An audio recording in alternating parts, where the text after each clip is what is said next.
So how can ASEAN countries prepare themselves? In our opinion, continued investment and industrial reforms are key.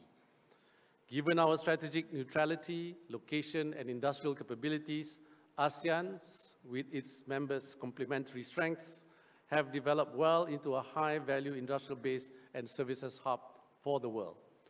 Beyond ASEAN's neutrality and centrality, we are serious about continuing to build ASEAN's industrial capacity. On this, Malaysia will host the ASEAN+3 dialogue on semiconductors and strategic supply chains later this year. Malaysia wants to drive collaboration on regional supply chain diversification, talent development, and innovation in next-generation semiconductor design and manufacturing.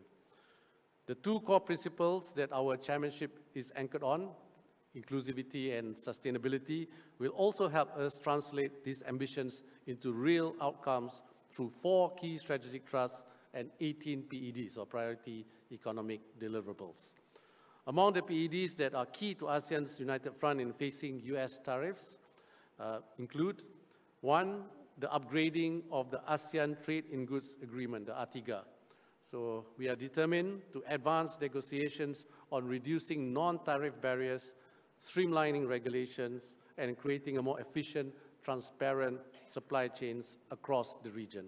2, we also aim to finalize negotiations on the ASEAN Digital Economy Framework Agreement, or DEFA, under Malaysia's chairmanship year. This will be ASEAN's first legally binding pact on the digital economy, covering data flows, cybersecurity, AI governance, and digital inclusion. Number 3, the upgrading of ASEAN-China FTA, as well as the ASEAN-India Trade in Goods Agreement, will help us diversify and deepen ASEAN's trading relationship with both highly populous countries.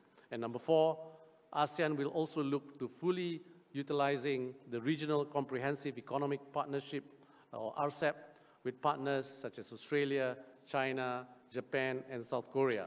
Yeah, this is really, if you look at the numbers, it represents 30% of global population and 30% of global GDP.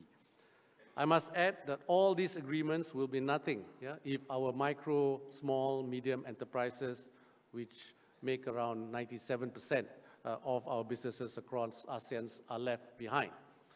So with the onslaught of US tariffs, there is more reason to support our small companies, our micro, small, medium enterprises.